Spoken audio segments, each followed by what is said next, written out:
Nós já falamos sobre a paternidade aqui. E uma coisa linda é que só os pais podem dar destino para os filhos. Os pais são arcos e os filhos são flechas. Quando você atira uma flecha, quem sai do lugar é o arco ou é a flecha? É a flecha. Porque aonde os pais não vão, eles liberam os filhos para irem. Nossa, meu Deus. Essa não forte. tenha medo de ter filho, porque todo homem próspero tem filhos. Cada filho traz debaixo do braço um pão da provisão. Quando Jesus veio à terra, ele não chamava Deus de Deus. Só chamava ele de pai. Por quê? Porque a religião te apresenta um Deus, mas o filho te revela um pai. Uau. Vamos mais fundo, vamos mais fundo. Por quê? Porque toda vez que você tem Deus como Deus, você sacrifica. Mas toda vez que você tem Ele como pai, você obedece. E obedecer é melhor do que sacrificar. Por que obedecer é melhor do que sacrificar? Porque toda desobediência precisa ter um sacrifício. Desobedeceu, faz sacrifício. Desobedeceu, faz sacrifício. Aí, no Novo Testamento, eu não te chamei por sacrifício, eu te chamei por obediência. Por quê? Porque Jesus é o sacrifício. Então, após a cruz, ele não te chamou mais para sacrificar, só te chamou para My God! E sabe qual é a conclusão de obediência? Que obedecer é você fazer aquilo que não queria, mas fazer bem feito. Eu não queria estar aqui, mas estou por obediência. Eu não queria cumprir isso aqui, mas eu vou cumprir porque por obediência. E obedecer só significa que você é filho. Quando você obedece, você saiu da posição de escravo e entrou no lugar de filho. Isso é um bug na cabeça de alguém agora. Por quê? Deus não pode dar autoridade para filhos rebeldes. Deus não pode dar autoridade para filhos rebeldes. Por quê? Porque um filho rebelde, quando tem autoridade, ao invés dele construir, ele só destrói.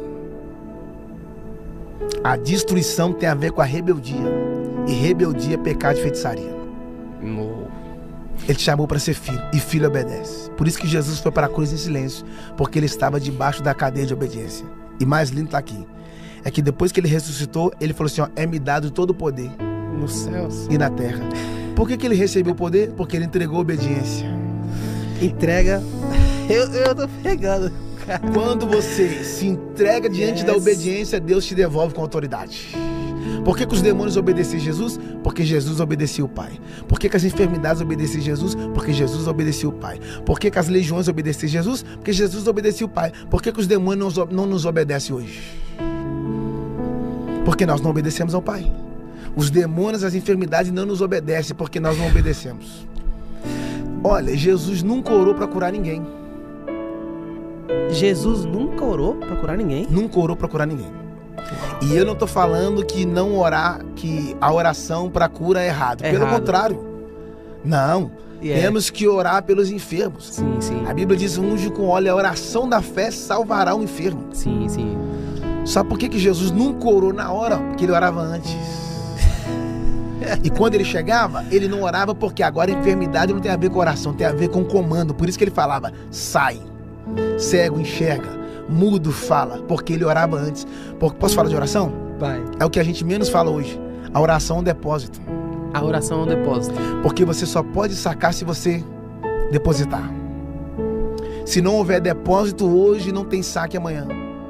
Por isso que na cova que Daniel foi jogado, ele não orou lá dentro. Ele orava antes. Você tá aí, mano? Daniel orava... você não quer falar comigo? My God, ele orava antes. É uma vida de oração. Você tá aí, mano? Quando o Daniel foi jogado na cova, ele não ficou com medo dos leões, não. Foi os leões que ficou com medo dele. Tem até uma história, né? Que os leões estavam acostumados. Que os leões encontravam... Tem uma história assim. Os leões estavam lendo a Bíblia dos leões. Já ouviu falar da Bíblia dos leões? A Bíblia dos leões. Os leões estavam lendo. E aí eles estavam vendo a história dos homens. E aí um leão velho, lá no fundo da jaula, foi dar uma tossida. Que eles falam, o leão é o animal mais forte. Todo mundo que vê o leão corre. Todo mundo que encontra com o leão foge. Aí o leão mais antigo vira e falou, vocês nunca ouviram falar da Bíblia dos leões? Os leões na frente. Não. Conta-se uma história que um jovem judeu encontrou com um dos nossos, que era leão. Sabe o que ele fez? Foi lá e matou o leão, rasgou o leão como se rasga um cabrito. Os leões. Sério? É. E não acabou não. Essa mesma Bíblia conta a história de um menino que pastoreava as ovelhas do pai, e um dos nossos leões foi até ele. Sabe o que ele fez? Pegou o leão e matou o leão. O urso veio, ele foi lá e matou o urso. Os leões já ficaram preocupados. Aí ele falou, o leão velho virou e falou assim, ó, e se prepara que eles vão jogar mais um judeu aqui na cova. Os leões começaram a orar, Deus foi e mandou um anjo e livrou os leões de Daniel. Inverteu. Por quê? Sansão encontrou com o leão, teve que matar. Sim. Davi encontrou com o leão, teve que matar. O Daniel foi jogado numa cova cheia de leões e não precisou matar. Só precisou orar. Porque vai ter guerras que você vence lutando, mas vai ter batalhas que você só vence orando. Você está lutando à toa, vai para oração. Que isso aí não vai resolver na caneta, mas no joelho, quando o seu joelho toca o chão, o seu coração toca os céus. O que eu vou falar que agora eu nunca falei. Quando Pedro foi preso em Atos 12, a igreja foi orar. Sim. Enquanto a igreja está orando, sabe o que Pedro está fazendo? Pedro está dormindo. O texto diz que ele está algemado, mas está dormindo. O texto diz que tem algema do lado, algema do outro, mas ele continua dormindo.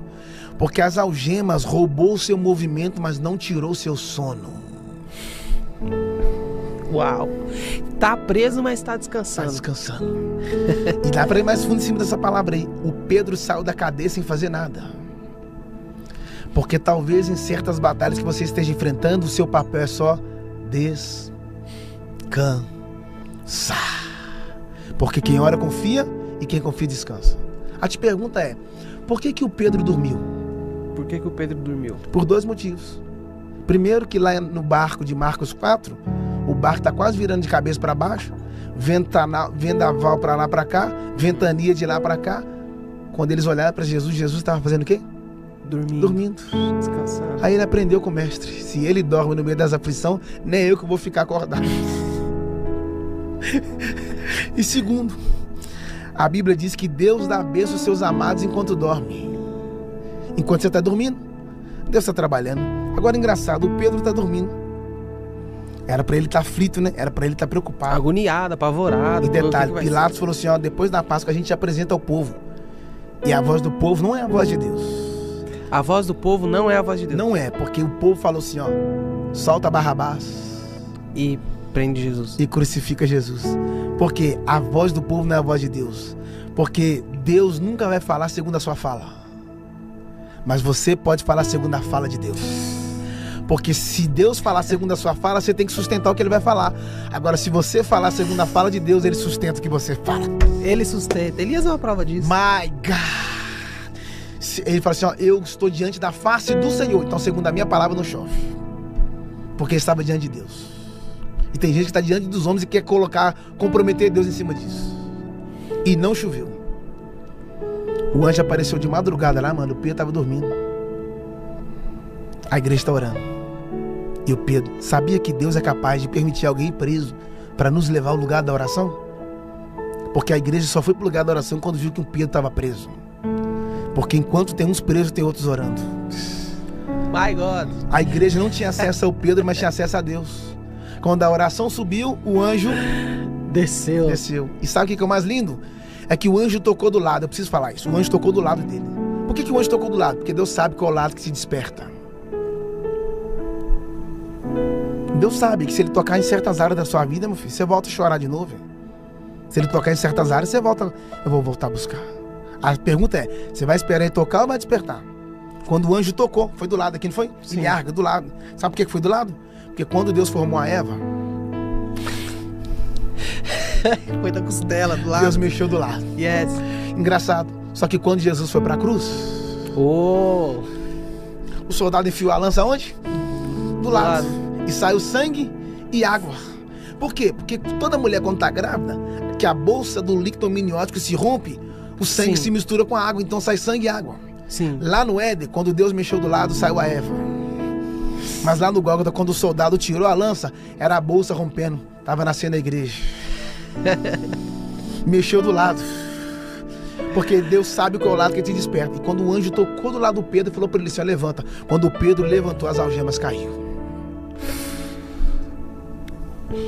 Sabe por que muitas algemas não caem? Porque a gente não quer se levantar. Tem gente esperando as algemas cair para se levantar. E Deus está dizendo agora, se levanta primeiro. Se levanta primeiro. Porque quando você se levantar, aquilo que te prende cairá. E eu te pergunto, as algemas eram de plástico ou era de ferro? Ferro. Ele não estava preso? Sim. Tinha um monte de guarda lá.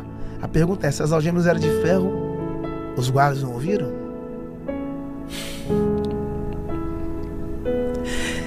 Cara, que profundidade. Se as algemas caiu, como é? Exato. Automático. Barulho. O Pedro saiu porque Deus sabe trabalhar no barulho, mas ele também sabe trabalhar no Silêncio. silêncio. E o fato de não estar acontecendo barulho na sua vida não significa que Deus não esteja trabalhando. Vai ter hora que vai ter barulho, festa, comemoração, mas vai ter momentos na sua vida que você não vai estar ouvindo barulho de nada, que você não vai estar vendo gritaria, mas na cortina dos bastidores tem um Deus que trabalha para aqueles que nele esperam.